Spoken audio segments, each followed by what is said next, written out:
Can you hear from this? This is okay? Can you hear back there? Mhm.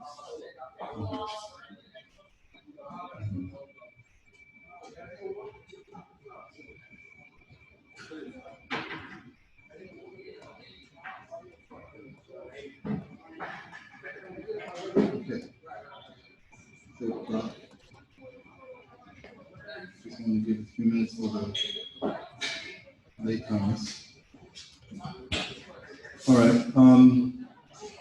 First of all, I'd like to welcome everybody to Open Mic.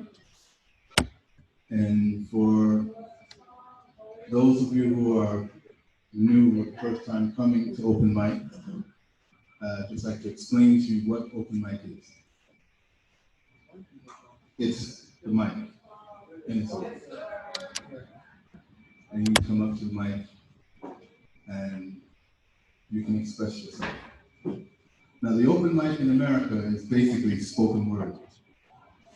But because we are living here, I reshaped it and molded it so that it would be able to fit anyone who wanted to come up to the mic to speak.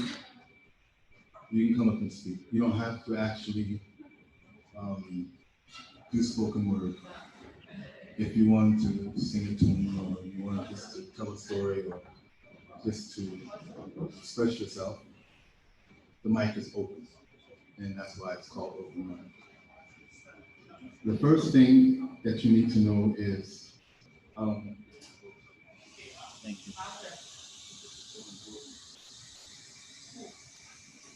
This diary is so important to me, you wouldn't believe it. I know no one writes in the book anymore, but I do. Here, come sit here.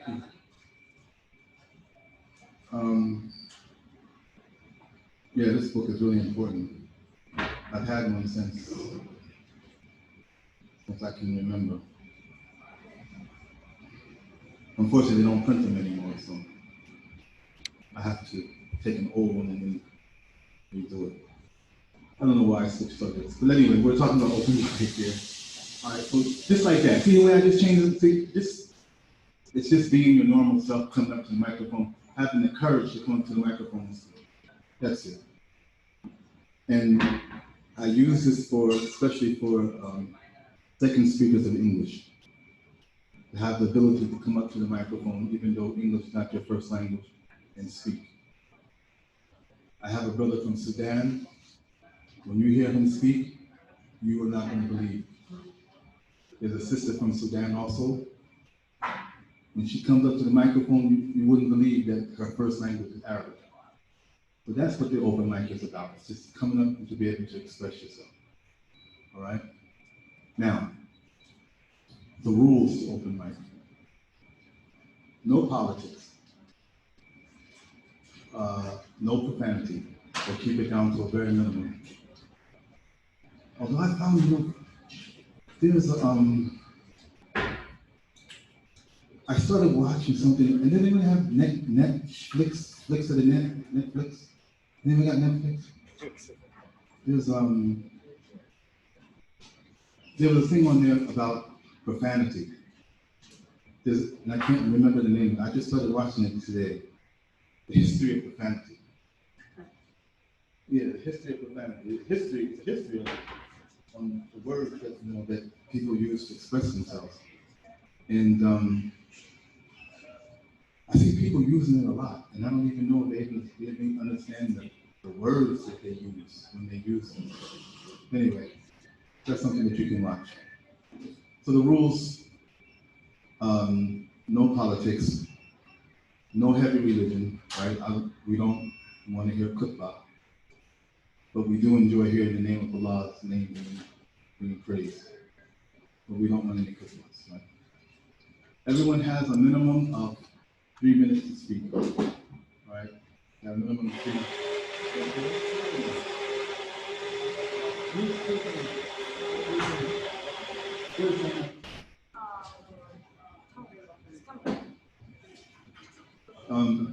You have 3 minutes to speak. The funny thing about this microphone, people come up to the microphone, and when they're there,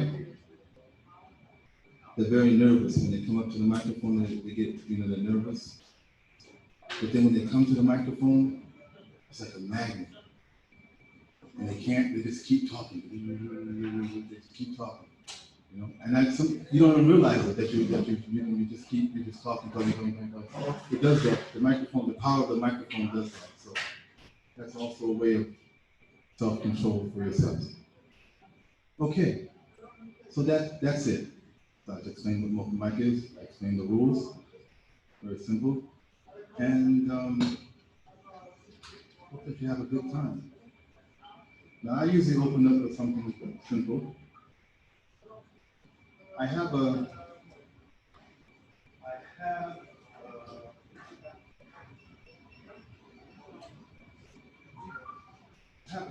IG. I'm not very good with this social media. I'm trying my best. I have an Instagram account. If anyone has these little brown papers, that little thing in there, that little scan thing in the corner, will give you my information. So I hope that everyone will please follow me on Instagram. I appreciate it.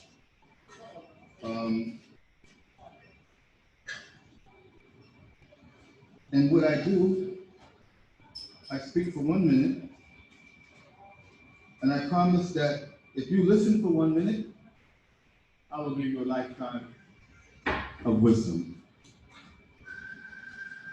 Good morning, world! Time to get woke up, y'all. Time to get woke up to the truth. I promise that you find the truth, you will find your purpose. Not only will you find your purpose, you will find your why. Do you know your why? Positive vibes and sunshine too. مريم وش اللي يحرق؟ Then it's definitely peace and blessings in the rain. Today وشو؟ قربنا دي. أنا شغلة بس أحس إنها بتسوي من أول ها. هذه إيش هذا؟ من أول أنا أقول لك في دخان. ما وصلت التصوير دي وصلت. Kindness is a sadaqah or a charity. Not only from your wealth, but from doing anything. And an act of charity, nothing is insignificant. It's all good. It's all good. Starting with your good intention. Peace and vibes to everybody to you. And be good for and just to you. With just a little bit more kindness. Good morning, world, and all you beautiful folk living in. It's time to get woke up, y'all. Time to wake up to the truth and smell the coffee, y'all. Smell the coffee because the coffee is the truth, y'all. Smell it, you taste it, you live it, you so we vibe is the truth. I promise if you wake up and find your truth, you will find your purpose. Not only will you find your purpose, you will find your why. Hey, do you know your why? Positive vibes and sunshine to you. And if this here sun is not shining where you at, then there's definitely peace and blessings in the rain.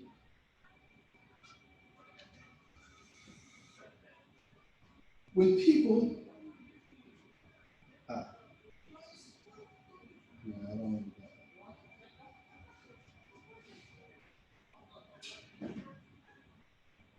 Which one do I want to read? I have a whole book of them. Enduring something no one thought was possible can be transformative. But perhaps in feeling like you do, you were more than you were from before. Maybe what you become now is what you were meant to be. Yo, y'all. Good morning to you. Be good for and just do you. With just a little bit more kindness. Yo, y'all, want to welcome you to Happy I'm going to welcome you to open mic. If you're happy and you know it, clap your hands. If you're happy and you know it, clap your hands.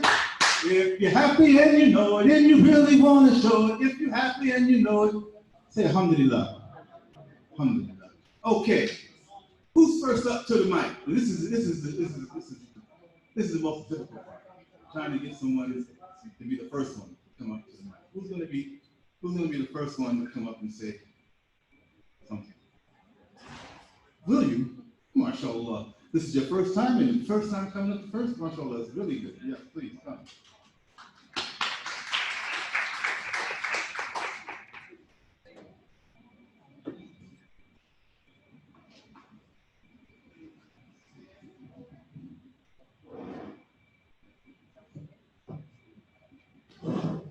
Hello, America.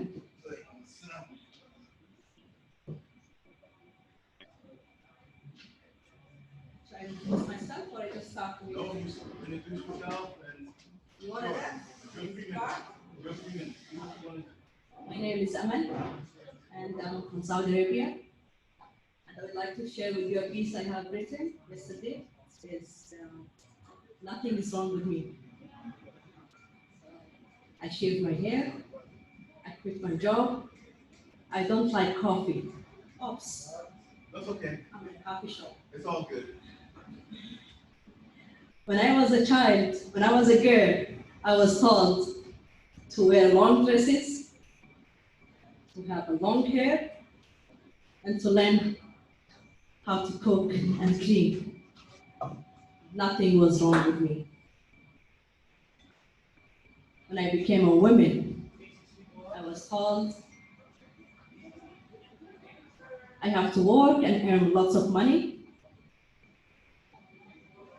I have to get married and have children. And I have to talk, dress, do like everyone else. Nothing was wrong with me. Now,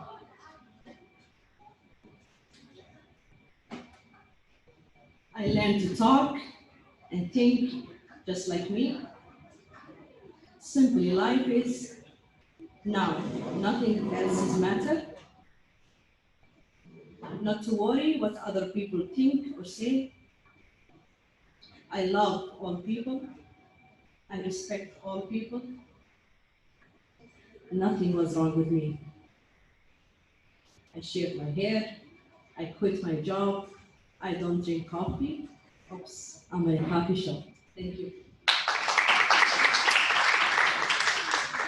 That's right, girl. Nothing wrong. Nothing wrong. Just right. Do you. Just do you. That's it. Just do you. That's it. Just do you. That was good. That was nice. Inshallah. Hope you become a regular. That was nice. All right. Who's next up to the mic?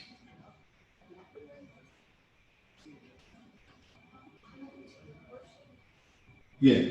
See, this is open mic night. This is open mic. This is the mic. Come up to the microphone. Share some words. What do you think? Who's coming up next? See, the idea of open mic is that people come up and share their ideas and thoughts and whatnot. That's the whole purpose of it. Not to hear Uncle Hudayfa speak. My time should be very minimum.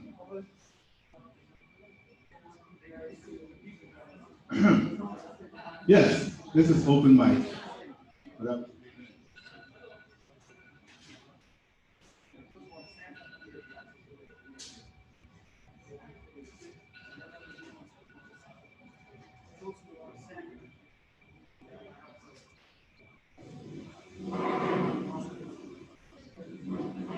Ahmed, you said you want to come up? Okay, that's fine. Alhamdulillah.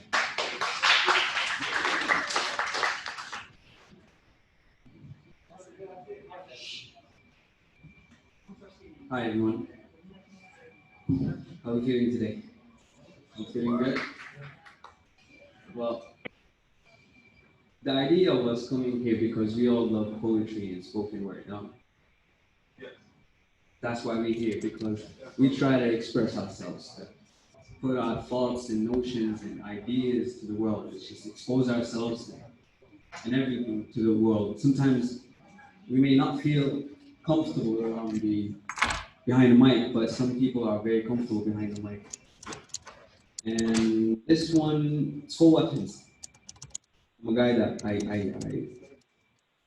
hate weapons, but we as people have been creating guns and weapons of mass destruction for years, and we've destroyed a lot of things. So this one is for that. And here I go.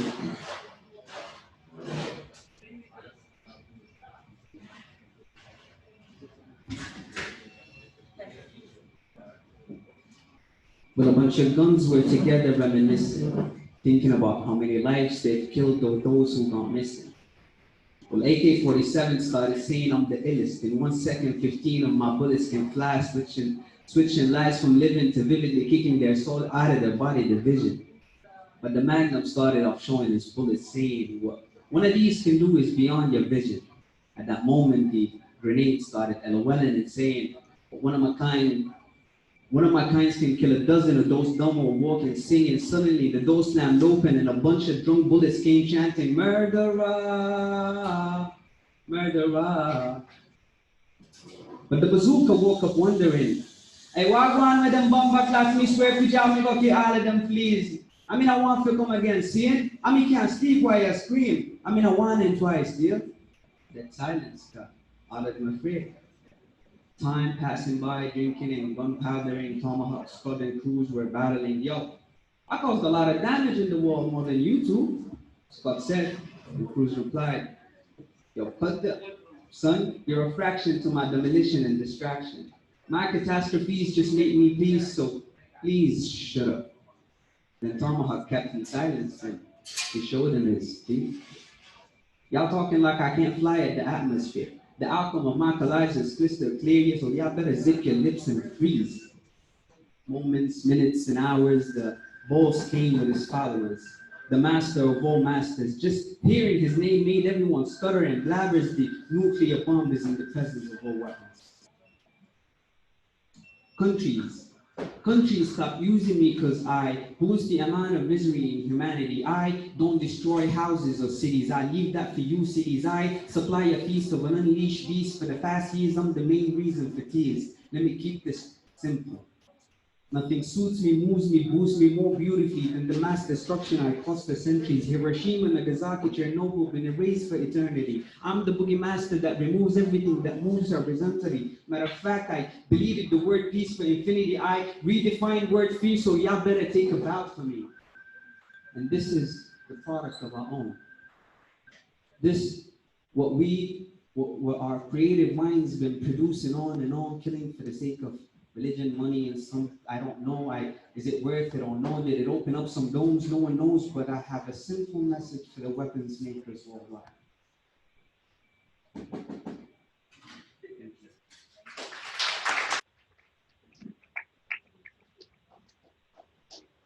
Okay, alhamdulillah. Now, we have a small problem here. Just a small one. We can work it out. What I'm going to do is I'm going to take this amp and I'm going to take it so you can hear it back there. Now, I like the people who come regular, who are regular with us. I like you to go and sit on this side. For those people who are regular, who've come before, those people who haven't come before, can you stay right where you're at? No problem. Okay. I'm going to put this mic. I'm going to put this in.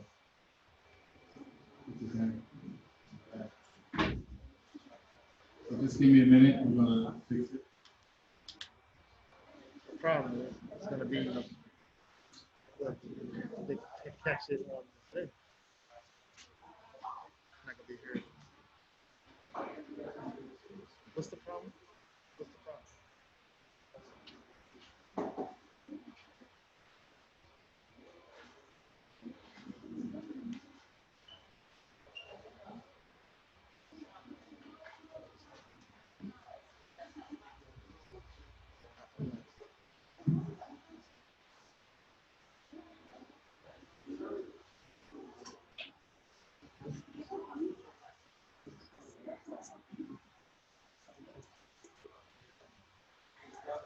You gonna put it in there? So use an extension. You got an extension. You need another extension.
Bismillahirrahmanirrahim.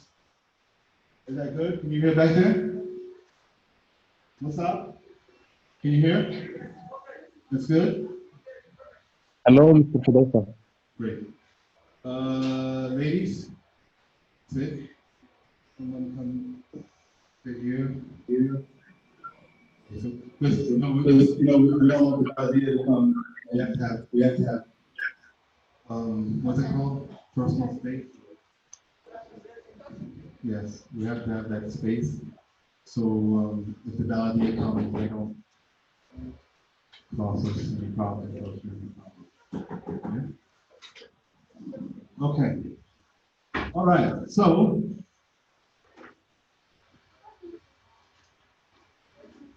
I don't think there are any more chairs, gentlemen. I think you have to clear.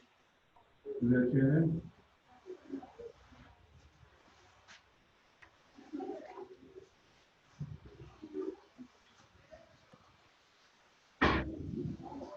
Is that something? All right. Sit. Huh? All right. It's all good. It's all good. It's all good. All right. So, how did you get up? How did you get up? Yeah, why did you move?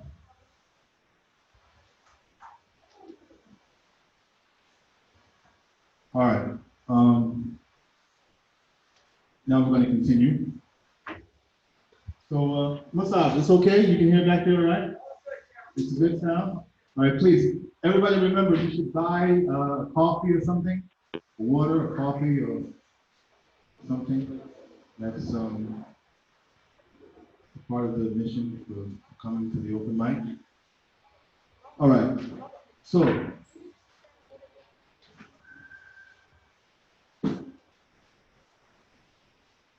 Okay.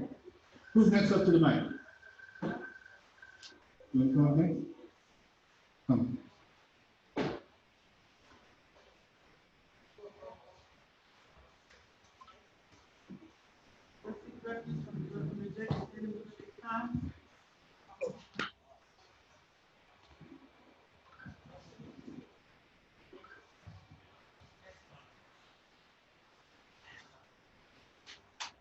Bismillahirrahmanirrahim. I want to begin by saying Assalamu alaikum.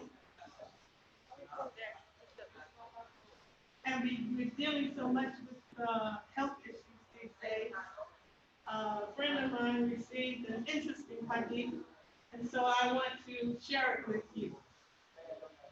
Ibn Umar, may Allah be pleased with him, narrated that our prophet, peace and blessings be upon him, said, among the most beautiful deeds is that a man nurtures his relations with the people of his father and his friends. To nurture these relations, he said, treat them with respect is an act of great virtue and a part of dutifulness and respect towards one's own parents. So he continued and he asked, I asked, how old are you? He said, 95. And my mother died at the age of 105. He said, I asked, what is the secret of your good health? He said, don't get ill. I said, tell me the secret if I will follow it. He said, don't eat anything without saying Bismillah, even a drop of water or a little piece of food. I was quiet, and then he said, Allah highly exalted is He, never created anything without a reason. Everything has a wisdom behind it. And there are benefits and disadvantages hidden in them. When we read Bismillah, then Allah subhanahu wa ta'ala takes all the harm away from the food. Always say Bismillah before you eat and be thankful towards our Creator. When you finish eating, pick your hands up and say thanks to Allah subhanahu wa ta'ala. You will never become ill. My eyes were filled with tears after this talk. I thought he's a great scholar. I was about to go, but he held my hand and said, listen, the last thing I tell you about food. I sat down again. He said, if you're eating together with someone, never put food in your mouth first, no matter how hungry you are. Let the other person take the food or give the other person first time to start eating. If you do this, then the reason behind it is that this is sadaqah of your food paid, and plus Allah subhanahu wa ta'ala is happy with you that you care for His people. Always remember, food is for your body, and Bismillah is for your soul. Now tell me, how can you become ill? I left the place thinking we don't care about these little things our deen or Islam tells us, and don't teach them to our children, and now even to each other as adults. May Allah subhanahu wa ta'ala protect us from any kind of illness and make us His obedient servants. Amen.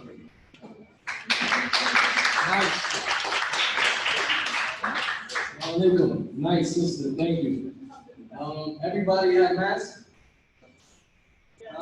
Make sure they close, please. Thank you. That it is the FBI.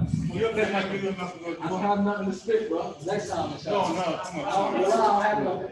Everybody knows for the whole time, right? This is not for you can master at it. You can just go up in there. Oh, that's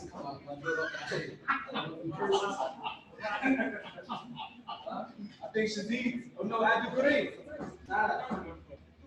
You on spot, bro. Hello, Mr. Hudayfa. Okay. I'm still writing. Did you ready to come? Not finished? Huh? You still writing? Okay. Still writing. Who's ready? Hassan? Hassan. Oh, Abdurrahim. Mr. Hudayfa, good afternoon.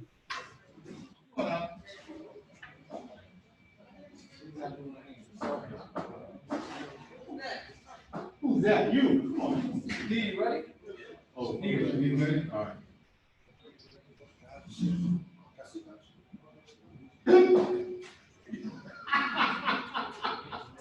How are you, Mr. Hudayfa? Hello.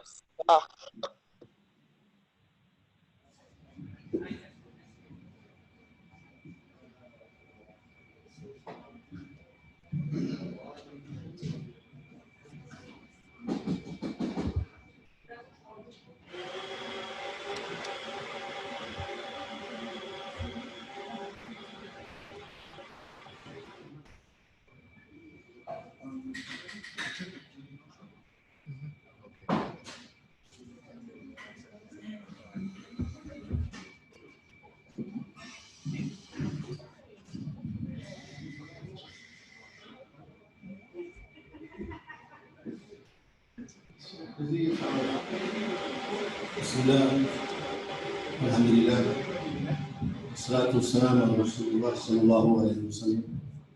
السلام عليكم ورحمة الله.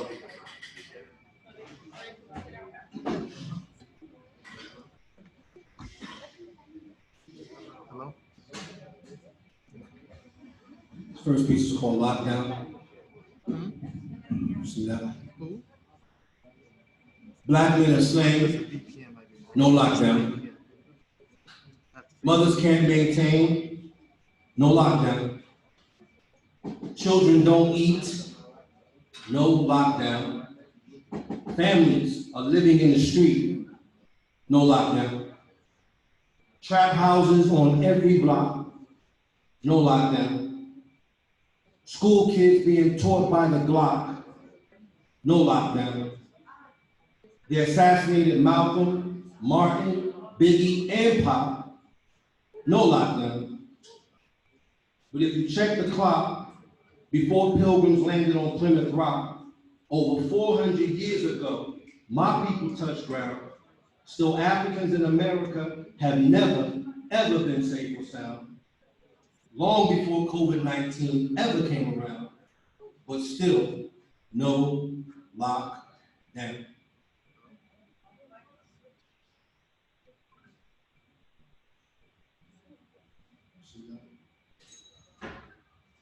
This next piece is called Black Queen.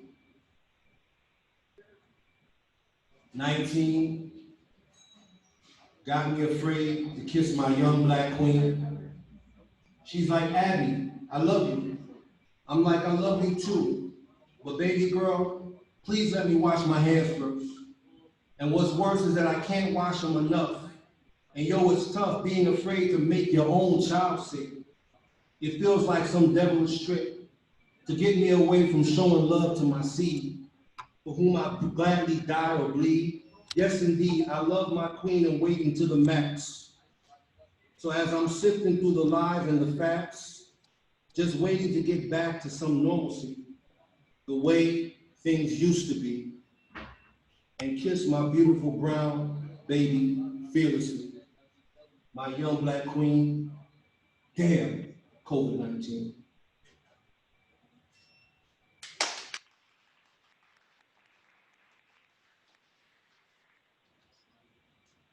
This last one is called Ahmad, and I just want to give a little background about this person, Ahmad Arbery, or as we would say, Ahmed Arbery. He was barely 20-something years old back in the United States. What city was it again? Anybody remember? Was it Atlanta? It was in Atlanta, Georgia, in the US. I'm from Philly. And a young black man was jogging, and two individuals who happen to be white jumped out and murdered him for nothing. So, you know, it was just one more thing to throw into the situation of Black Lives Matter and this and that. But anyway, I wrote this the same day that I found out about it watching the news. It's called Ahmad. And by the way, the poem that I'm giving you is a direct narrative of the video, because they have it on video, which is another crazy thing. It's on video, so I'm giving you the blow for blow in poetic form, actually what happened on the video. See that? Savagely shot dead, and as his body bled, justice fled from the dogs who shot him, and life goes on without him. Now the system is wondering what to do after one unarmed man was attacked by two, and courage was the only weapon he knew, for which he did display. Fighting off the gunman, but at the end of the day, he lay shot upon the road by those claiming to defend the right to protect the lives of all white men. I pray that this young Black soul did not die in vain, and I can never begin to imagine the weight of his mother's pain, for no amount of videos can ever explain the reasons why yet another young Black prince was so brutally slain. I said that was gonna be my last one, but I promise this is gonna be the last one. Because in response to what happened to Ahmad and being murdered for running, somebody came up with a a demonstration of sort to everybody go out running, go out jogging, in protest of what happened to Ahmad. So I was watching that too, here in Riyadh, in the US, and this is what I felt about that.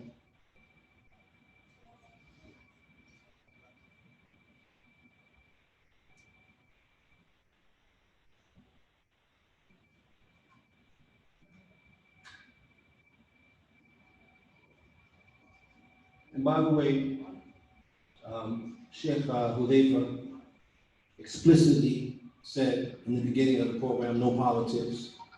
And I agree with that. I'm not talking about politics, I'm talking about my life. If that's politics to you, I'm sorry. I'm not talking about politics. I don't get into politics. I'm talking about my people. This one is entitled RUN, R-U-N, which stands for Revolutionary Understanding Now. Bismillah. Yo, they want us to run for Ahmad. See, to me that sounds odd because all Black folks do is run. Run from reality. Run from police brutality. Run from poverty. Run from a sick, racist society. And now they've got us running from COVID-19. You know exactly what I mean, so I'm tired of running.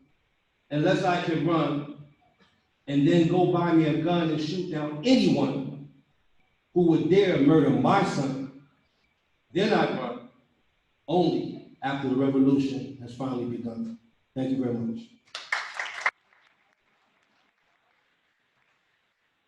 No poems, but you can't mention Biggie Smalls in my cafe, bro. No Biggie Small talk. No, I'm just joking.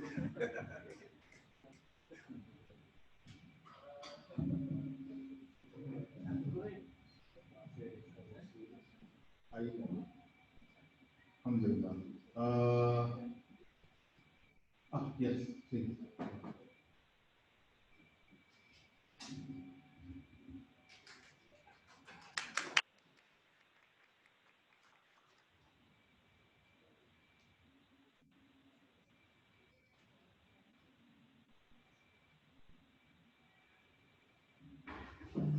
Hello everyone.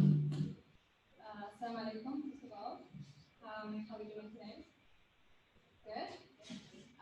So hi, my name is Suzelle, and this is my second time attending the Code Connect. So first of all, I just want to thank Hudayfa for arranging this amazing open mic event. So today's piece, I actually wrote it yesterday, and I was going through a lot of things that I've written, but I decided to not share them since that's not what I was related to back then.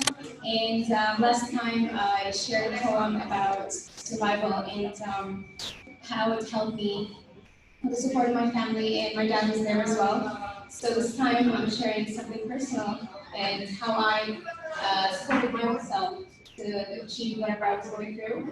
And without going for a lot of details, I was just going through a lot, for the past 2 years. And most of the time, an open thinker, so I was writing this yesterday, and I kind of was pouring out whatever I was feeling back then in this space. So it feels like,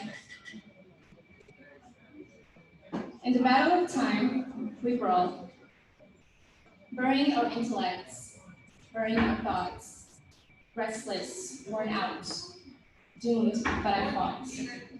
In the battle of hour, we struggle, but what for? For those moments we desire to live, or for the trauma we wish to forget. In the battle of minutes, we survived. Oh, my restless thoughts, where have you gone? Vanished like brushing off a fly off of one's shoulder. Unexpectedly, yet so pleasantly. Liberated is what I felt. Powerful is what I am. In the battle of time, I jump.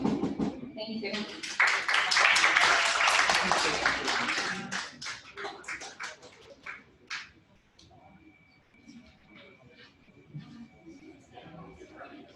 You come up,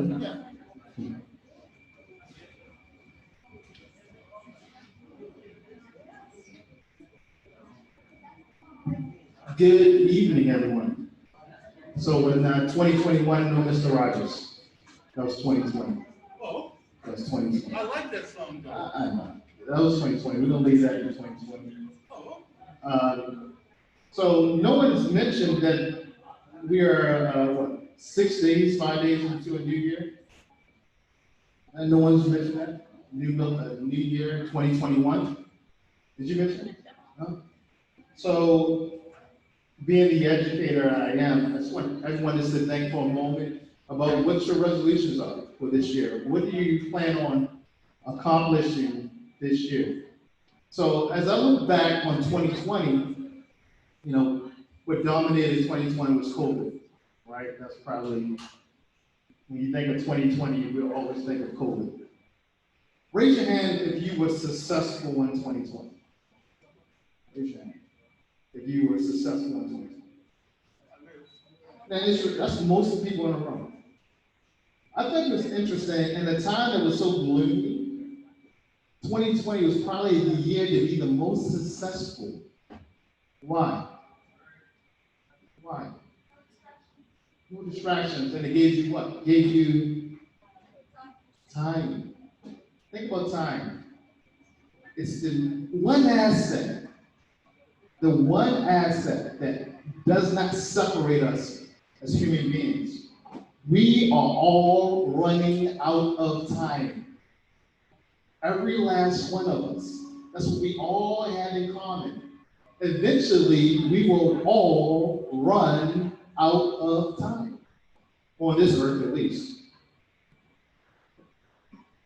So, one of the things I want you to think about, if you haven't thought about your New Year's resolution, think about how well you managed your time in 2020.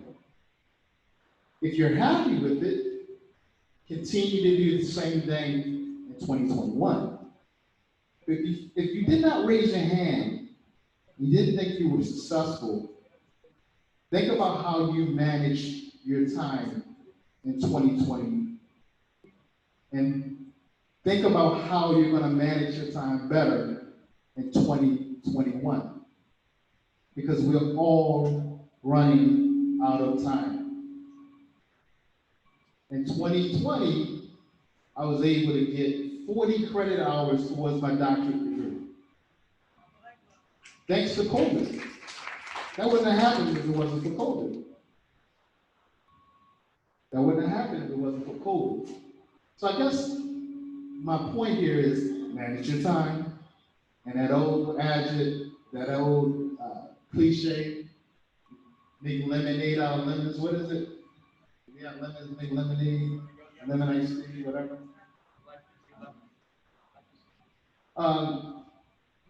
So I want to make one more point, then I'm going to sit down.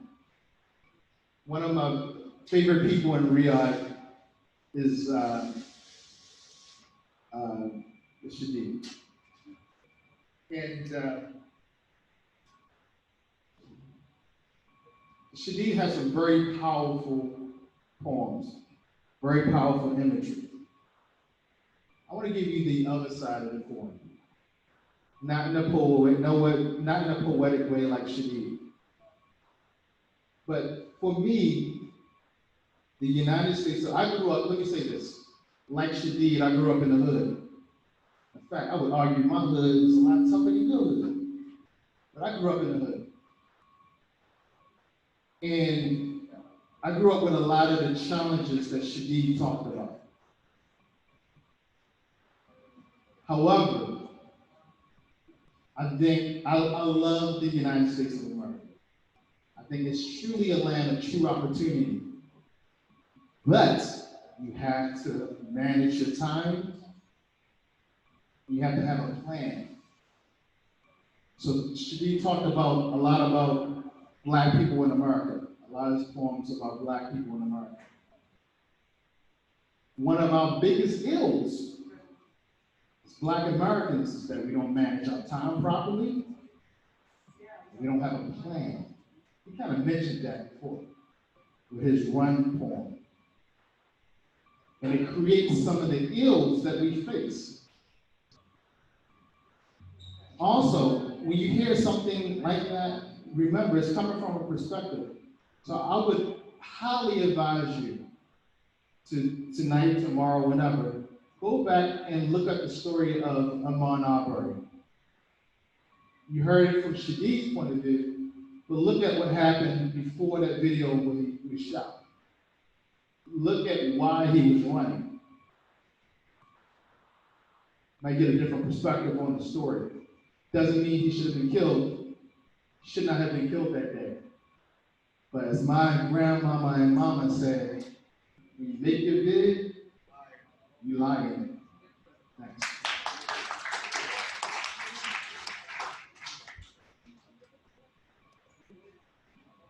Okay. Who's next up to the mic?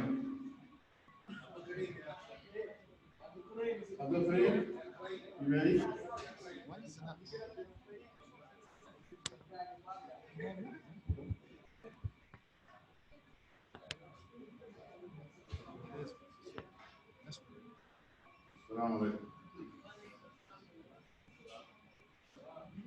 The title of this poem is called Blind Eyes.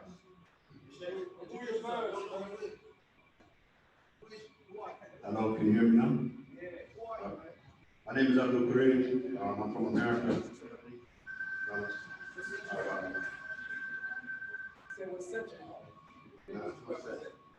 Okay, the title of this poem is called Blind Eyes. Muta actually asked me to say something, so I'm doing this for him. This is kind of on the spot, so bear with me, inshallah. Blind Eyes. What is happening in the world today? What is happening? A man gets shot dead by those who are supposed to protect. Just because of the color of his skin, he gets no respect. He is guilty until proven innocent, instead of innocent until proven guilty. You see, the laws aren't meant to protect if you look like me. Instead, you hear, put your hands where I can see them, and you pray that you have another day to see. Why is life so controlled by the color of one's skin? I thought it was the blacker the berry, the sweeter the juice. The darker the flesh, the deeper the roots. That's what Pop said. But I'm tired. I'm so tired. Another Black man shot dead by police in America. This is becoming the normal headlines. What happened to Black Lives Matter? Does it still exist? You can look at my face and tell I'm pissed. Does my life not mean anything? When you can hear the officer's gun go clack, clack, all I can think is, damn, is it because I'm black? One day my people will rise, but not until the world opens their blind eyes. Thank you.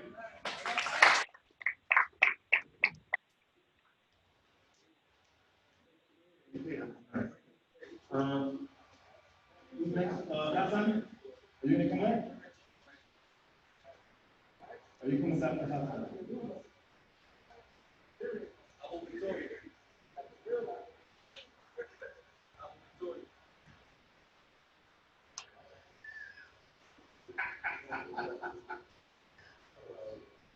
Assalamu alaikum wa rahmatullahi wa barakatuh.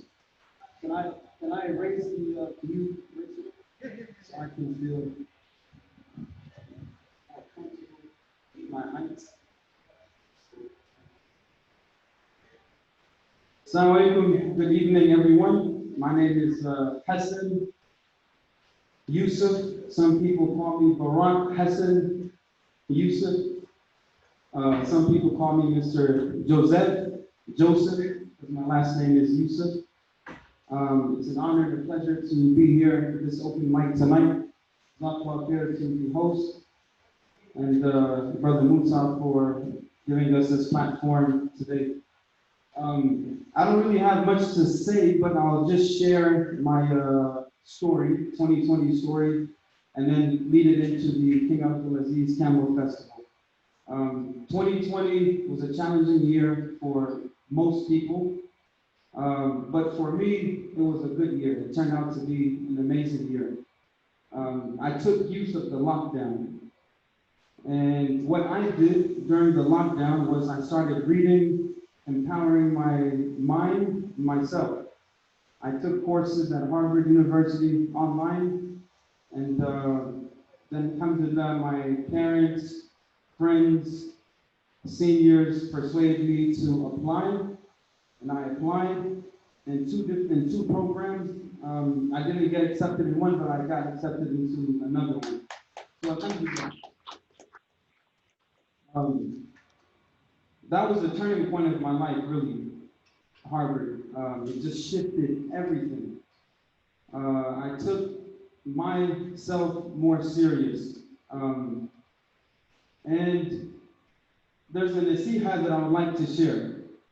This nasiha was given to me about 15 years ago by a senior. He said, Hassan, if you want to be successful, you need to surround yourself around seniors, people 2 to 3 times your age. Because if you do that, they can do things for you that people your age cannot do for you. Some people. I do have friends my age, and the ones that are fortunate to do things, alhamdulillah. But a lot of my success derived from seniors, people like my mother and my father's age. And that was the best nasiha, because when I moved here to Riyadh, Saudi Arabia, most of my friends, seniors. I'm not calling Shadid a senior, he's a junior senior, but he was one of the, mashallah, people that really, that impacted my life here. My neighbors, all of them seniors. Mr. Khalid, where you at? He's not a senior, but he's a junior. But also, he had a great impact and influence in my life. So, moving back into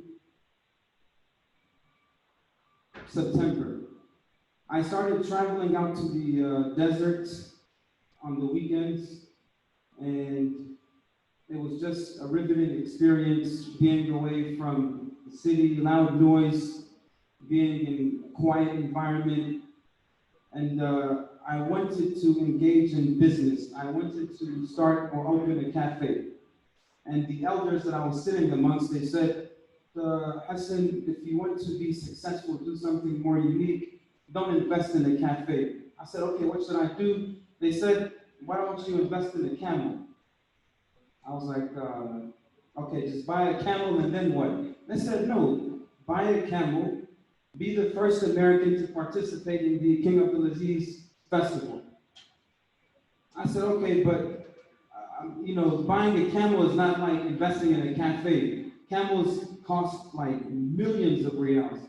They said, we can do something to help you out.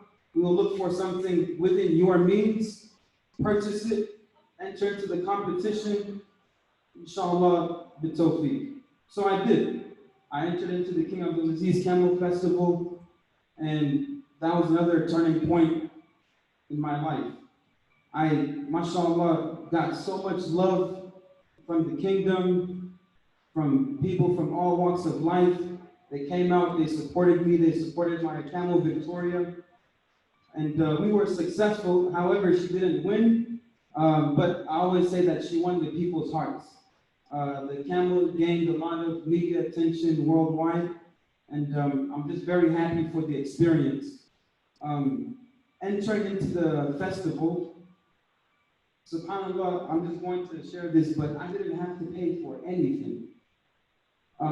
People offered me their camps. Per night, it will cost like 50,000 riyals. They gave me the best camp. Mr. Hassan Joseph stayed here for free. That's real love, and I appreciate Mr. Bandar Al-Harbi for doing that.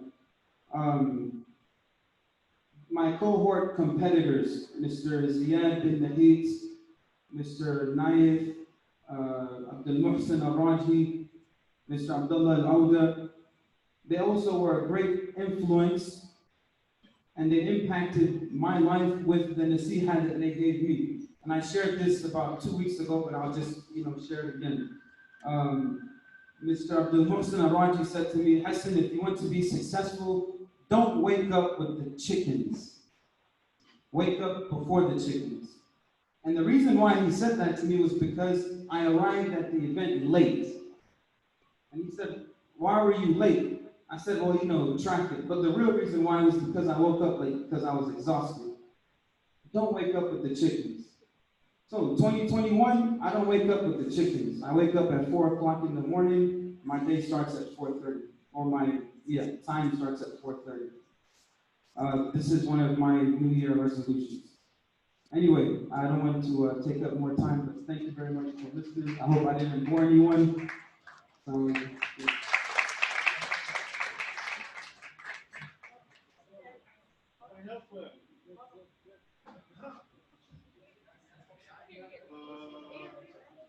Yeah, you come up next. After.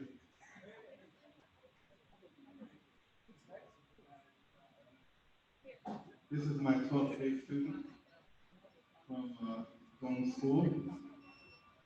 I call him St. Elsewhere. You know why? As you look at this guy, right? He don't pray, he don't read. This young man is the first one in line and the last one to get up. He sits and he makes his dua. He prays every prayer on time. That's why I call him St. Elsewhere. So don't ever judge a book by its cover. Never. Thank you. All right, how are we all doing today? Good? All right, last time I came here, I gave a really simple question for people to think about. Would you rather visit your ancestors or visit your descendants? Teach or learn? And everyone gave their answers. I thought about it and I have my own answer. But this time I came with a different question. More of a comparison, I think. But this comparison would actually, make you think, make you fix yourself. So really, has anyone really looked into their mind, and separated every soul from another, and looked at their mind like it was a whole civilization? Every contradiction in your mind is a political system of its own. Like, your desires yell democracy, your intolerance yells fascism. Is your mind really ready to be a civilization? Have you matured and grown? Do you know what's for the greater good, or are you just consumed by your desires? Or does your civilization not stand a chance for survival? It's such a scary thought to put a whole unstable society in your head, but it's a scary reality for all of us.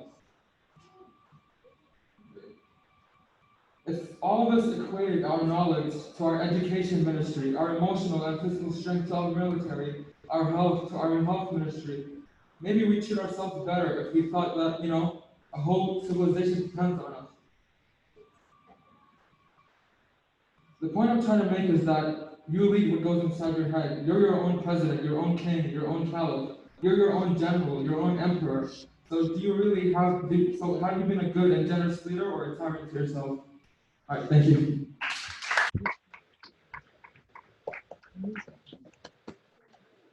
Very nice. Hey, Winter, Hello, sir. you did good? Good. I'm good at the teacher. Can they come up?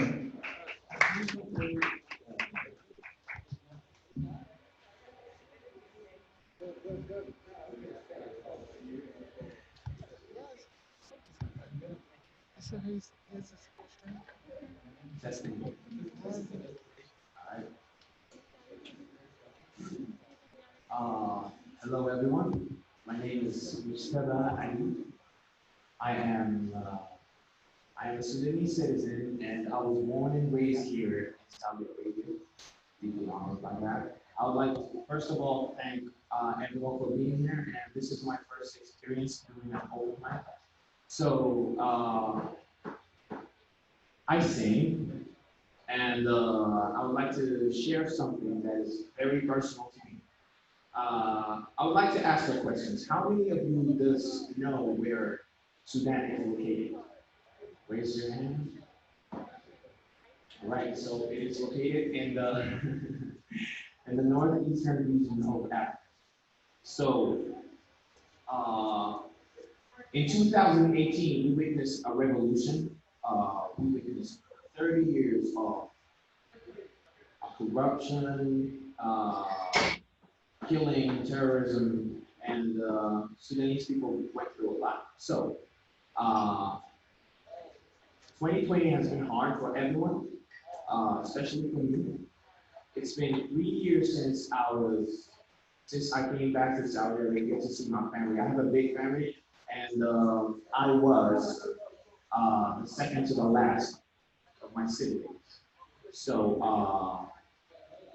I came here to visit my family, and we study universities. I just graduated from medical school, so right now I'm fighting COVID-19. So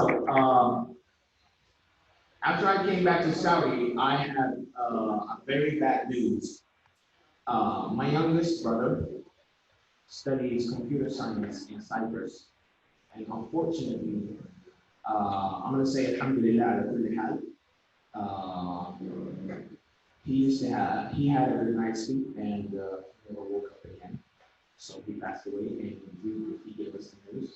His roommate gave us the news. So he passed away on March 2020. And it was hard because I haven't seen him in 3 years. And at the same time, I have my cousin, which is my roommate in the Philippines. And he also lost his younger brother in the revolution in Sudan. So we wrote a song. The first verse was personally most about me, and the second verse was about him losing his brother. So I would like to share this song. Hopefully you like it. I don't want to get too emotional. So. Is it okay if I snap by my fingers? All right, cool.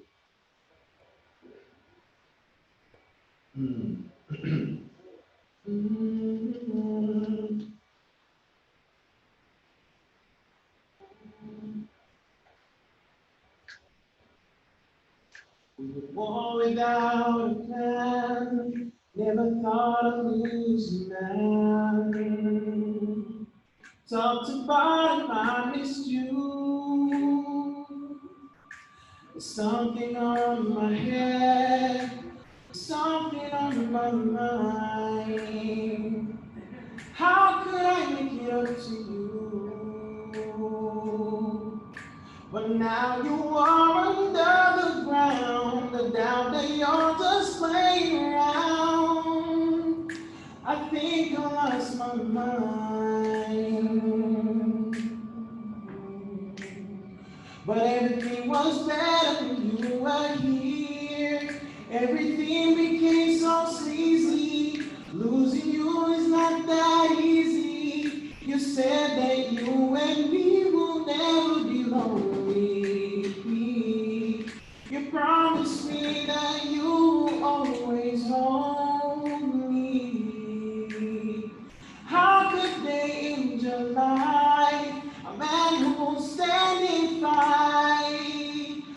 took his son away from his mom. You used to shine so clear, and now it's raining tears that made us live in this world of fears. They say everything is for a reason. God, please take me away from this prison. I think I really have lost my mind. But everything was better when you were here. Everything became so sleazy. Losing you is not that easy. You said that you and me will never be lonely. You promised me that you will always hold me. Thank you.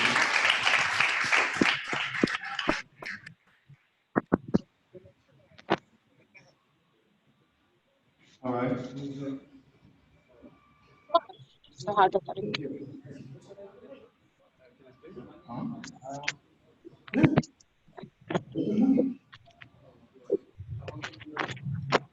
Yeah.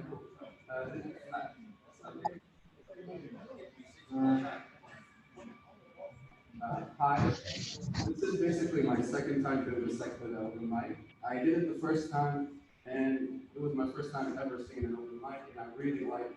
I thought it was really cool, so I decided to just get up and say whatever. And I wasn't really prepared or had anything written down. It was just like the first thing that came to mind. But after that, I really liked it.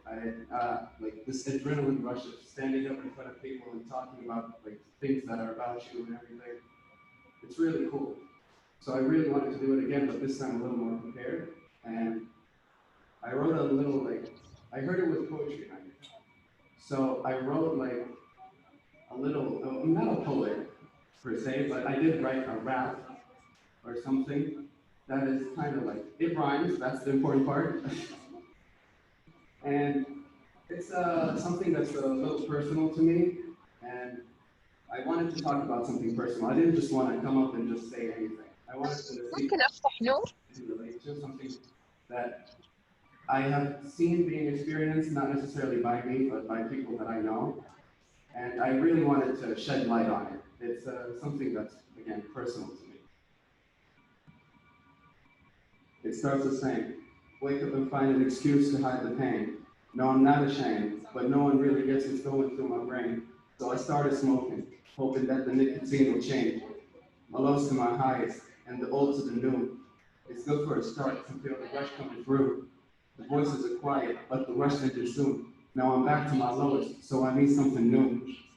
Now my chase for the thrills is turning into a habit. Driving fast switching lanes because it's fun to dodge traffic. I know my life's on the line, but it makes me feel. I know my life's on the line, but it makes me feel alive. So I don't really mind if I'm risking with other lives. And now the voice in my mind is screaming louder each time. Here I am again, right back to my lowest. This time I need something louder, maybe a little more potent, so I can block the screams inside of my head like I don't know it. This new stuff's made me acquainted with new friends. One of them passed it. I don't even know him. It doesn't matter, because in a few moments, I won't remember anything important. But the voice in my head just kept getting louder. So I thought one night I started dabbling in powder. I am at the bottom and I don't think there's a ladder. I got tunnel vision, it feels like I'm going backwards. But I'm living life to the fullest. The 3% less is fluid. Pretty sure my liver's ruined. But I'm having fun at the moment. My friends turned into opponents. I hustle money, then blow it. It's getting hard to see clearly. Should I see if people hear me? I don't trust the people near me. Scared of how they will perceive me. I can't find a way out, but I gotta keep living. Since I'm all the way down, I might as well just keep digging.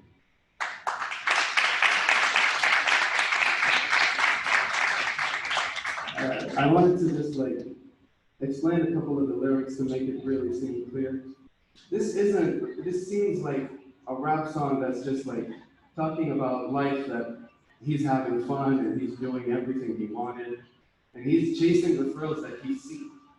But in reality, he's trying to ask for help, but he doesn't know how, because every time he tries, the people around him, he feels like they won't understand, he feels like they won't listen. He says my friends became opponents. This goes by old friends and new friends, because the new friends won't really help him out. They're just gonna add to it. And the old friends are eventually gonna give up because they're gonna see him and they're gonna think that he's given up. Why should we care? But in reality, there's always a way out. There's always people who try to help you out. Especially when I say I think there's a ladder. See, he doesn't even know if there's a ladder or not. He thinks that. But because he has tunnel vision, he's focused on the bottom. He's not really looking for a way out. He's just looking for more ways to get deeper and deeper. So that's something I wrote a little quick, and I really hope you liked it.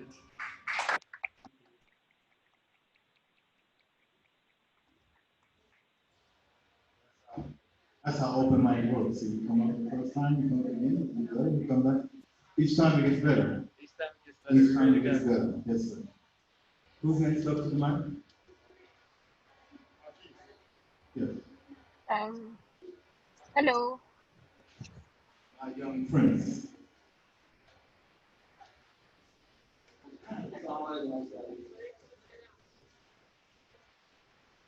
Look, check it out.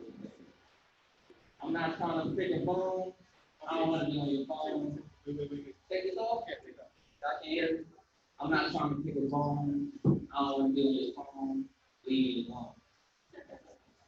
My vision is my mission. Succeeding is my decision. Felt like I was never living. No one would never listen.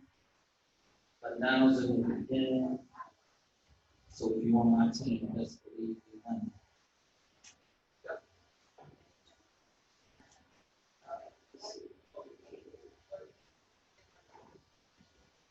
Okay, I get it. I just wrote this. Y'all want me to spit it because y'all love it. Keep my vision. Sit back and listen. I'm just a reinvention of the old me. Allah is my witness, I can't call it. Like a bad cloud.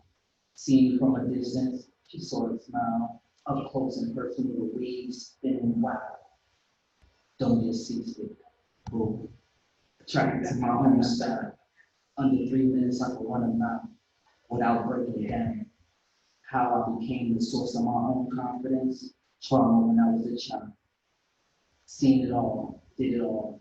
Alhamdulillah, I'm still alive. Too many of us have the same story, though. How they spend more time tearing each other down instead of empowering one another to hold the crown. Steady as you drown. Is that heavy?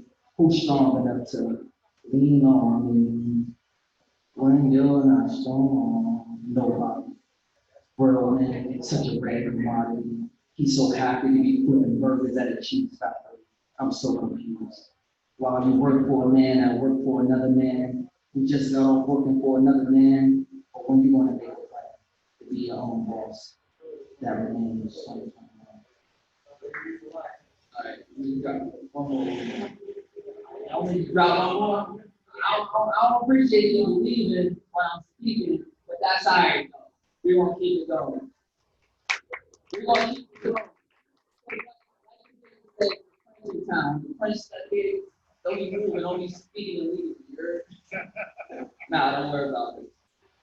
I'm just trying to be funny. All right. I wrote this for 2 days for a little bit. He inspired us, so I'm gonna just drop this for y'all real quick. It's called Do That. Well, Dave inspired us. May Allah make us all steadfast to be great in our humbleness, for fitna of being seen, heard, has been relentless. Swept across the entire globe during our darkness nights. Currently sweeping across social media as I write it. But who cares to give adequate attention to its dangers? No one. Don't talk me to death with your preaching words, he said. You too saw action birth from the lady with the curve, she said. Stepping outside the comfort zone with the world's attention. Social media must be the best location destination. Proving dominance to obtain all kinds of attraction from the masses. slow down and breathe one time. I'm really a light breeze over time. Wait until you see how things rise from the ashes. But who? You? Mr. Seeking clout? Fame? Nah, just only pain. Be careful of extreme fascination. It was only fans who caused one destruction. But you're famous now. So if you can remain or attain humbleness within your exponential grace, then surely you are a phenomenon. And in due time, you'll dawn without alarm, then shine. Just stay strapped with protection, or learn a hard way from every Indian that had involved in abundance, creeping up like a close range hurricanes, and then crumbling in from a sudden power. Falling to their knees, they didn't all woke up early to harness my craft and share with ease. Survival of the fittest, I just had a loud sneeze. So you know my heart stopped. But geez, in real life, I'm a light breeze.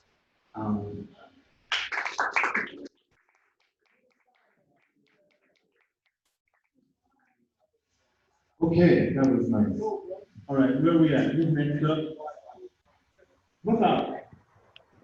What's up? Come on.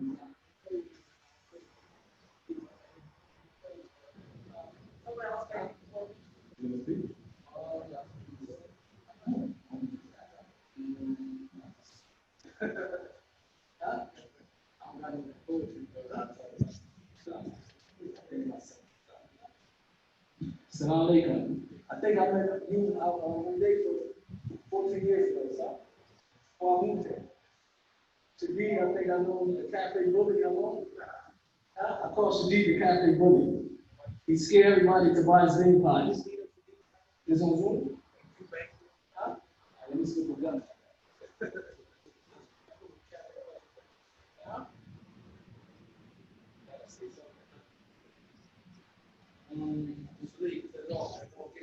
No problem, I have no problem. Huh? I'm going to tell a story. How many more minutes we have? Make it quick. I'm going to rush. You already said Biggie about the cafe. Can't come back here, but you mentioned Biggie name. Huh? I still got some Jahiliyyah in me, bro. You can tell a story. You can tell a story, right? Yeah. You the one that did 12 poems in a row, man. I'm up there 3 minutes. He broke the rule, bro. Next time, throw eggs at him. Sean, we give him, next time, we get the audience eggs. Whoever go past 3 minutes, we do it.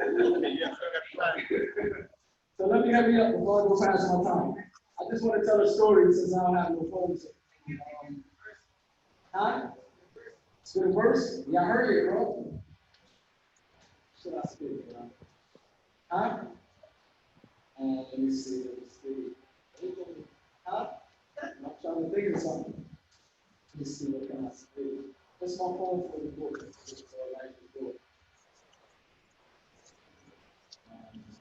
Hello. I just stood around on a poetry called Life of an Outlaw. I think I did this last time, so whoever heard it, forgive me, because I don't really have that many poems these days. Bless you. Freestyle? I'll freestyle like this, inshallah. Life of an outlaw, the life we live ain't for everybody. In the inner city swimming with the dead bodies. A few life jackets can't save everybody. Rolling with young thugs that'll spray everybody. I need some guidance, the wall closing in on me.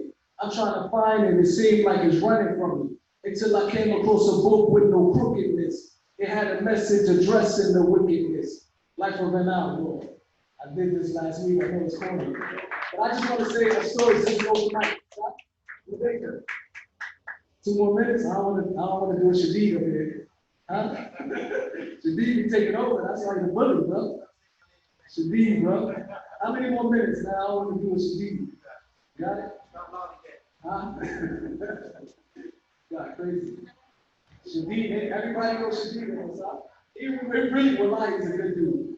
Saudia is real soft-hearted dude. So he just don't like he like the tough image, but when you have a one-on-one conversation with him, really a good dude, man. Just Yeah, when I met him here a couple months ago, I said, man, I met him 10 years ago. When we really started hanging at my shop, I looked at him one day, I said, man, you really a good dude. I thought this dude was fresh out of Jahiliyyah, but he's a good dude. Now he's a good teddy bear. Sometimes you just got out of jail, but other than that, you're a good dude, bro. Give him Americano, he calm down. You know? Now I want to share a story because last time we was here, a few people was sharing some stories. I love sharing positive stories. And the story that I'm going to share is a reminder to myself and a reminder to us to make excuses for each other, make excuses for our brothers and our sisters. When I first moved to Saudi Arabia 10 years ago, alhamdulillah, I was here, When I first moved to Saudi Arabia, one second.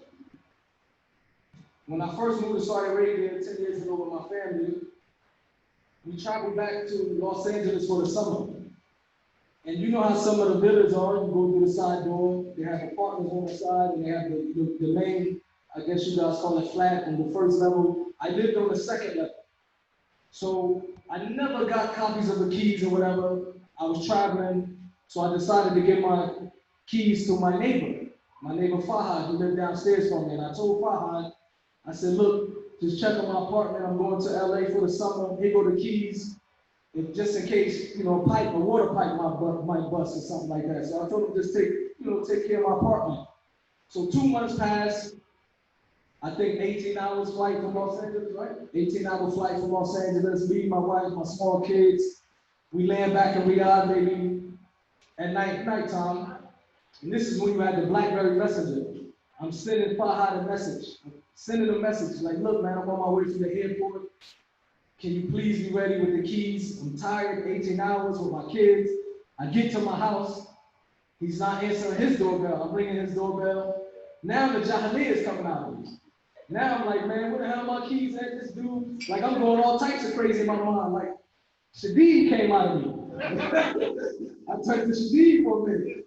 Like, I can't believe this dude, he stole my keys, we had man the hell with this dude. I cursed him, his whole family, I sacked him out. So something told me to, I was new to Saudi Arabia, still Jahiliyyah in me. So something told me to ring my doorbell. Me and my wife, my kids, we outside with our luggage. So we was mad. So I was like, you know what? I'm just gonna ring my doorbell since I rung everybody else's doorbell. So when I rung my doorbell, subhanAllah, he opened my door.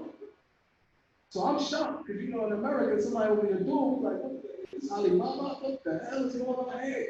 So I'm like, I'm shocked. I'm like, what is this dude doing in my house? SubhanAllah, you know what he was doing? Huh? He wasn't robbing me, because we from North. We from Jersey, we be thinking everybody's stealing. Shadid, I think automatically I'm gonna call the cops on you, bro. Allah too, Alibaba. So what happened is, SubhanAllah, this brother was in my house with his wife, his maid, cleaning my house. He had food waiting for me and my family. He had Arabic coffee waiting for me and my family. He said, I was in your house preparing it for you because I know you guys had a long flight. I didn't want you to land back and try to worry about food, and it blew me away. It let me know that, coming from America, especially for me, I can speak in general, is that a lot of times we automatically, because of our society, we automatically think negative. Because of our society, Allah too, we think the worst. But living in Saudi Arabia for 10 years, it really taught me to practice the hadith where the Prophet said, make excuses for your brothers. Instead of Allah too jumping to conclusions and thinking evil about brothers. Another story I'm going to share, I shared this the first open mic. It's a good reminder, inshallah. A similar situation. I walked into my masjid one day, and it was a new Saudi brother, a new Saudi man, Sheikh brother, who moved to my neighborhood, big, older guy. And I remember walking inside the masjid, and I looked at him, I said, Salaam alaikum. He looked at me, and he turned his head. So, once again, American, we always think the negative. So while I'm praying, I couldn't even focus on my prayer because in my mind, I'm like, Astaghfirullah. This dude really didn't give me salams back. I'm in a Muslim country. His beard is down here, his stove is up here, this dude ignored me. The whole salat, I'm going down, up, thinking about this dude. I can't believe this dude right here. SubhanAllah. So when it was over, I went to my neighbor from Palestine. I saw him talking to the Saudi guy. I said, you know this guy right here? He said, oh yeah, this is Abu such and such. He just moved into the community. He's deaf. So while I'm thinking he's ignoring my salams, this individual actually deaf.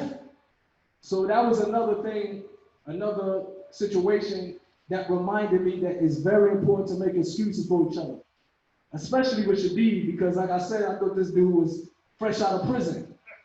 And then when I got to know him, he's a teddy bear. Thank you.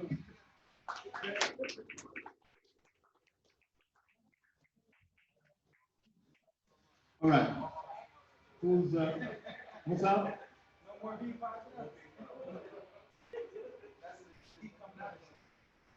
Now, again, so you can't judge a book by its cover. This young man here, I've known him since he was in high school. Since then, we've done a lot of things. Actually, we started this open mic together. We were in Camel Step. He's a coffee expert. Okay. He knows coffee very well, so we're sitting in Camel Step, and I like the atmosphere in Camel Step. A very nice atmosphere. I said, I think this would be a nice place to open up do an open mic. So I talked to the owner, and we started the open mic in 2000.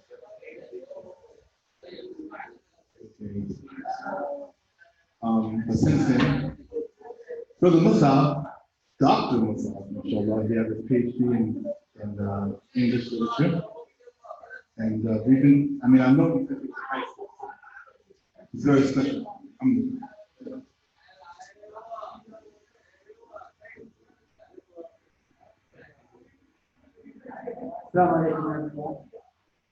Sheikh Khalifa always has this cliche of calling me a doctor, and I always have the response of, don't call me a doctor, because that automatically puts a barrier between me and normal human beings. Do you know what PhD stands for? Permanent head damage. We do feel it. As soon as we get it, we do feel it. Something goes wrong. It just snaps up there. So I tend to knock on myself, a PhD holder. Anyway, of course, we all read the Quran, and a lot of the times we pass through the ayahs, but there's one particular surah that always, whenever I read it, I just, think about it. And it's called Surah Al-Shar, right? So it means, there's a comfort to the heart, basically. And in that, Allah tells us that with every hardship, there is an ease. And with every hardship, there's an ease. And it's like a sandwich. So you have a tough time, it's always something before it that is good and something after it that's good to happen. Sometimes we realize it, sometimes we don't. We just think about it and we pass by. So I have a short story here that happened to me a while ago. In a way, it reminded me of, always being positive, which is basically the theme of this. So here I go. So because I'm clumsy, I dropped my only best perfume. Sorry, not that one. That's another one. Okay.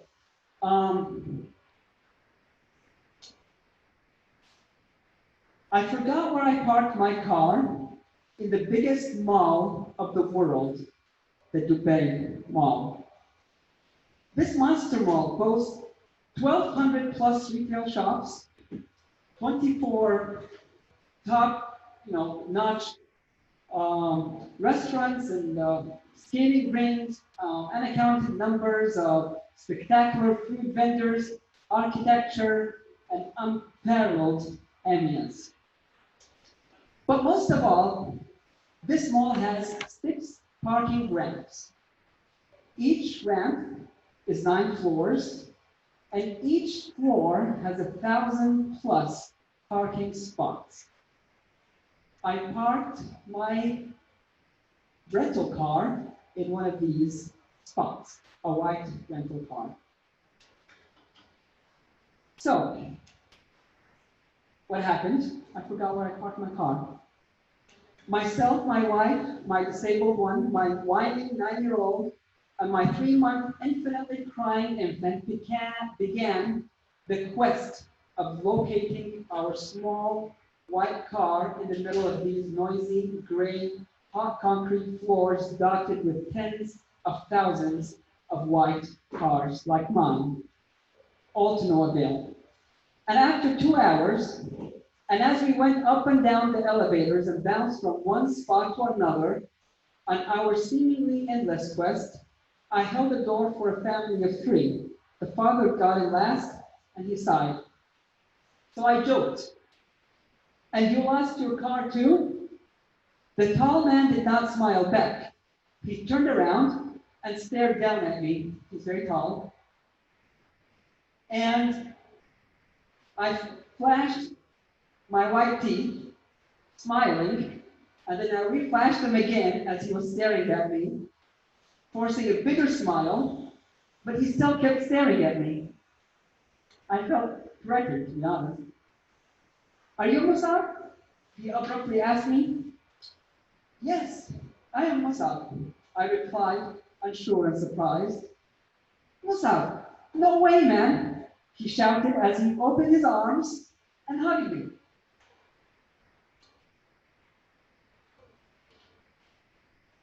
Do I know you? "Yes, you do. My name is Ali." "Okay, who are you?" "Ali Nourain. We used to be relatives, neighbors, and we used to live in a compound called Taminat back in the day. And, so eventually, you and Khalid, he tried to make me remember the incident, and then I remembered. It took me a bit to comprehend that the tall man in front of me was my 10 years old neighbor in Riyadh 20 years ago.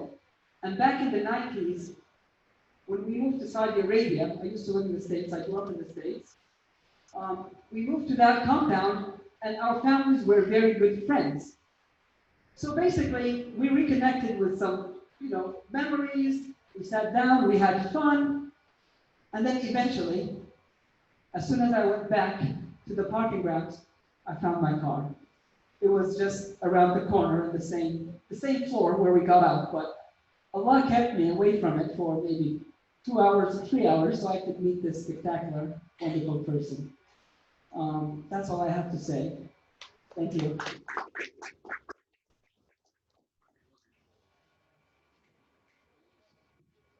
Yes, I guess we should snap.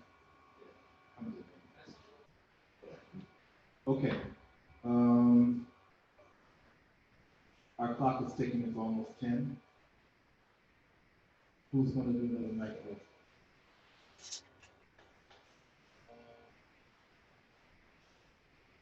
Aya?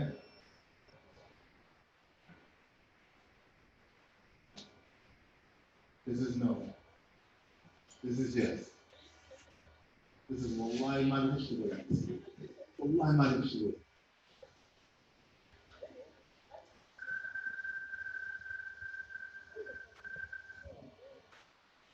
This is no.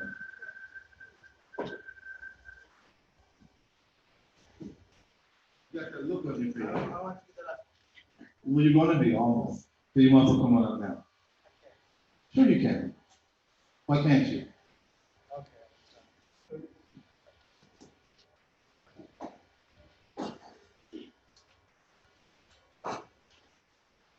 Sorry. First of all, I have to speak English. So I was preparing myself to speak in Arabic. Okay. So I was shocked that everybody was speaking English. My English is not good, and I was practicing in Arabic. So can I do it in Arabic? And the next month I will do English with. Wait. Trying to do it in English. Just try. I barely can do it in Arabic. So what do I do?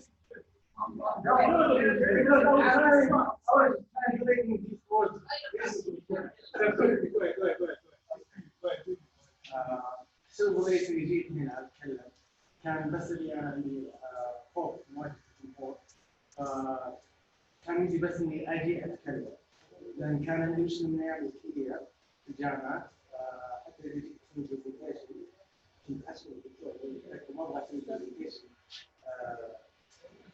قدام التلاميذ اللي هم اصدقائي برضه، فكان عندي خوف مره ورهبه، فقلت خليني اجرب هنا اتعلم. كان بس هذا السبب اني ما كان عندي موضوع معين، فكان الجول حقي اني بس اني اجي واقول السلام عليكم اسمي خالد شكرا واجلس. كان قلت اني سويت هالشيء كان راح يكون ضرب.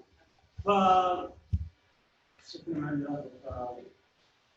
بدي اقول الحين فكنت افكر انا لي يومين اقول لازم اقول شيء وانصدمت. يعني ما شاء الله في ناس قاعدين كل واحد قاعد يعبر عن نفسه واللي قاعد يقول اشياء حلوه وكل يعني اشياء قيمه واللي قاعد يحاول يوصل معلومه واللي قاعد انا سويت اللي بقول شيء تافه يعني ما ادري ايش اقول. اسف انا قاعد شوي لاني خايف. ايش تقول يا جماعه؟ فقلت خليني اقول شيء احبها، الاشياء اللي اكرهها كنت افكر في الاشياء اللي احبها لك بس يعني ما يعني بديت ايش اقول. طيب الاشياء اللي اكرهها اشياء اكرهها ما في اشياء اكرهها واجد بس في اشياء تعجبني. وتذكرت سالفه قبل يومين انا كنت قاعد العب اونلاين جيم وكذا. انا ما ادري هناك اني فقط اللي بس اللي يعرفون العربي والباقي ايش يقول فكان اتكلم من مكان عندي اونلاين زي كذا. فبالعاده لما اقول اني انا من السعوديه وزي كذا ندخل موضوع الريليجن وكذا ونتكلم. انا ما يهمني وش الريليجن حقك، اوكي؟ طالما انك انت تؤمن ان في رب، اوكي؟ ان خالق الدنيا كلها. مره من المرات جانا واحد ملحد وكان روسي كذا كبير زي كذا. فانا اللي يقهرني الملحدين يعني خصوصا العلماء والناس اللي يعني عالم كبير وفيلسوف وكذا وبعدين في النهايه يكون ملحدين هؤلاء احس انه يعني اقول يعني استهبل يعني كل الدنيا اخذها ماضيه لو خلق الدنيا كلها بانك بانك برفورم ثيري يعني احس انه يقهرني لانه قلت له جيب لي قال لي اللي يهمني جواب. قال لي I don't necessarily believe in God but I do believe in a higher power who controls everything. That's God. يعني وش تقول انت قهرني يعني سبحان الله شو بنجيب فقهرني زي كذا كان ودي اكتب فاعطاني موت.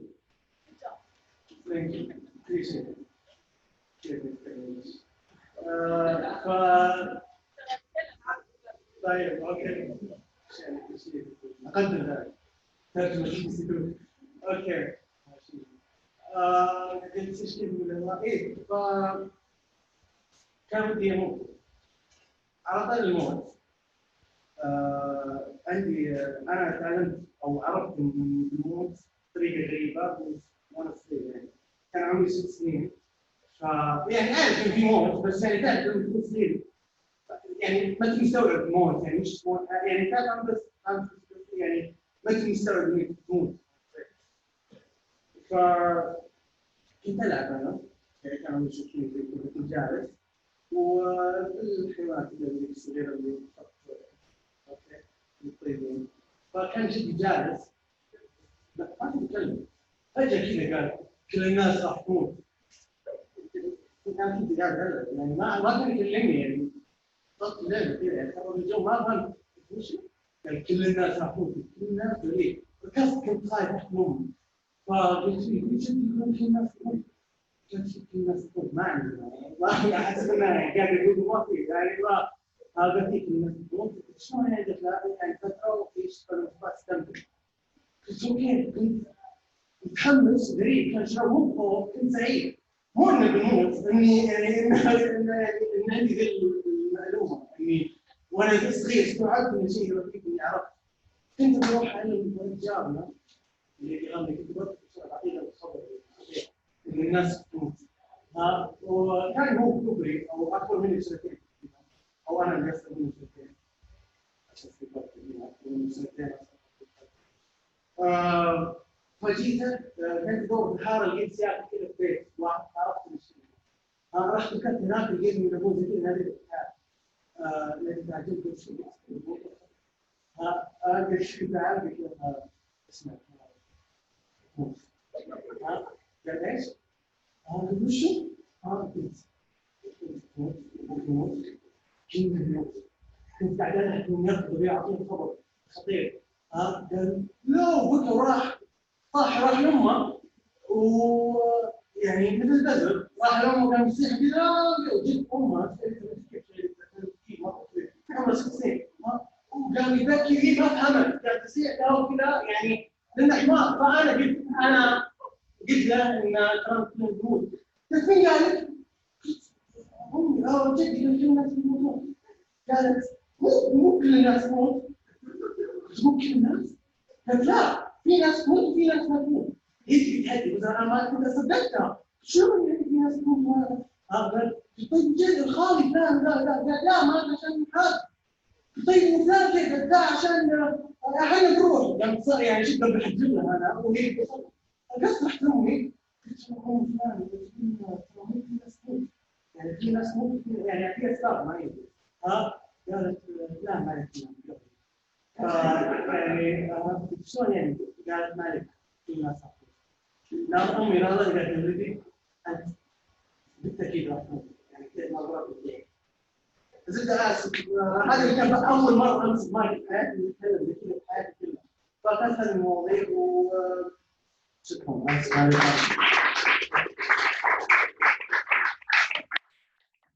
I like that. I think you have a couple words of English in there. I'm sorry. I didn't know that I have to speak in English. Everybody was speaking English.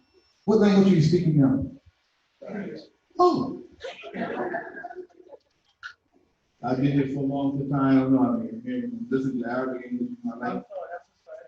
I'm so sorry. I didn't know. It's Next all right. time I will do a English. I'm gonna write that down next time. Thanks so much. All right. Is next up? What is that little page for Philippines? I think that was it. Who are you? Please let me face. You're gonna be our last one.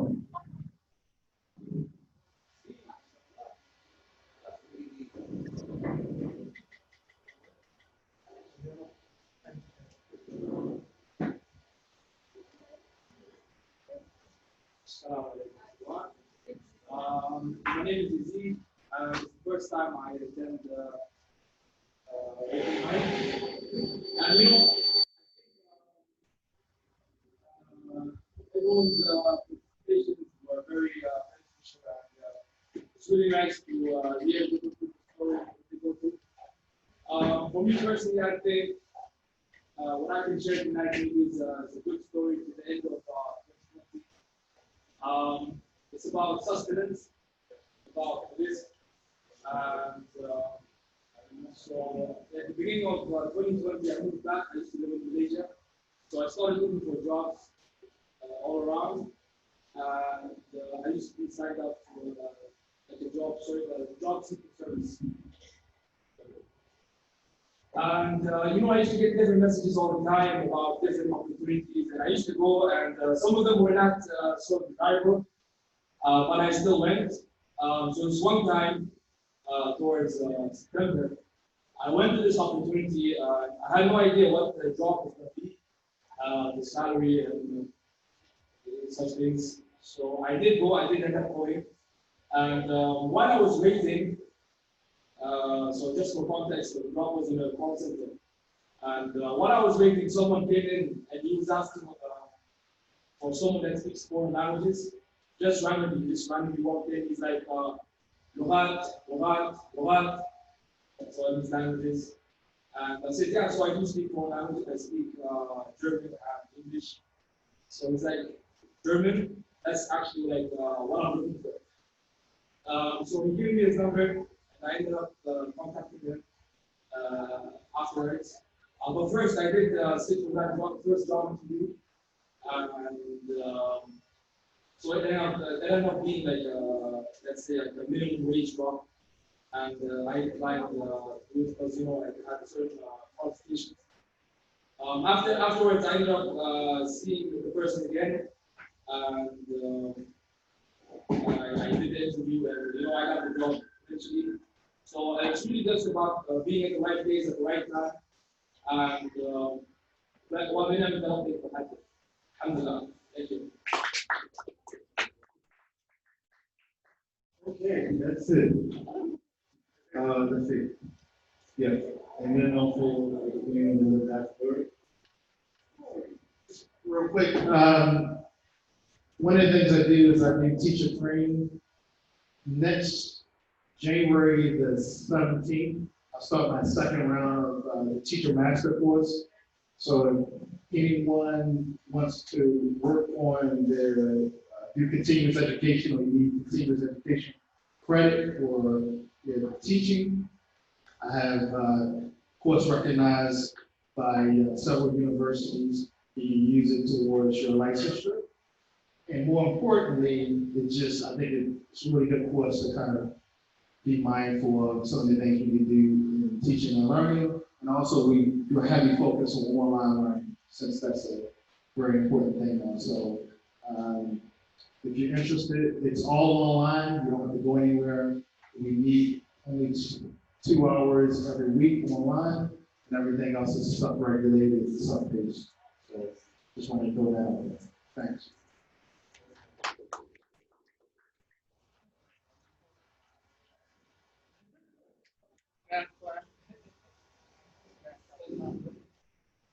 First off, I'd just like to say I really commend everyone who came up and spoke tonight.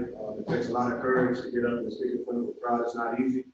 So for those of you for the first time, kudos to you. I forgot to give my reminder after my poem, so I would like to give it now. So if you could just bear with me. This is a hadith by the Prophet Muhammad Sallallahu Alaihi Wasallam. It is from the final khutbah that he gave in Mecca during the Hajj. The hadith is, which most of you have probably heard before. He says, all mankind is from Adam and Eve. An Arab has no superiority over a non-Arab, and nor a non-Arab has any superiority over an Arab. Also, a white has no superiority over a black, nor does a black have any superiority over a white, except by piety and good action. Learn that every Muslim is a brother to every Muslim, and that the Muslims constitute one brotherhood. Nothing shall be legitimate to a Muslim which belongs to a fellow Muslim, unless it is given freely and willingly. Do not therefore do injustice to yourselves. Remember, one day you will appear before Allah and answer for your deeds. So beware. Do not stray from the path of righteousness after I am gone. So I say this hadith in essence because this hadith was said many years ago, as we know. And yet we are now entering 2021, and we are still dealing with this same problem. So if you think of the hikmah that the Prophet Muhammad ﷺ had back then to inform us about these atrocities that go on, and they're still happening today. So this is my reminder to myself and also to the brothers and sisters that are here, just be mindful that one day we will have to face Allah and answer for what we've done. So just treat everyone the way that you want to be treated, and inshallah it'll make the world a better place. Thank you, and good night. Okay. Is there anybody else that can come up? Sure.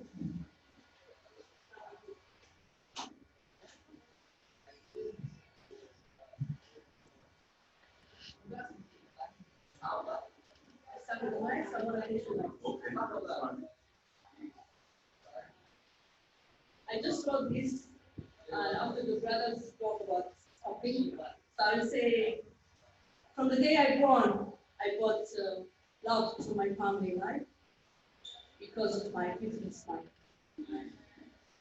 I grew up in a world full of hate and war, again and always. I'm spreading love in my business life.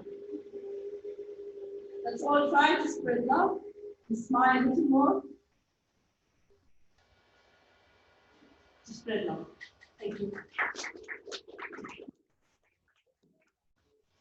All right, great. So, thank you. Okay, that's open mic. So that's how it works. It's just that simple. You know, to get the courage to actually come up to the microphone and speak. And that's how it works, no? So I'd like to thank everybody for coming. Actually, you know, you can all give yourselves a round of applause. Coming out because you make open mic happen. You make it happen. You know, I mean, I could come here by myself, on the microphone, myself and Muta and Shadid, and we could just do it together. But it really wouldn't be open mic without you. So really, thank you very much. Inshallah, hopefully,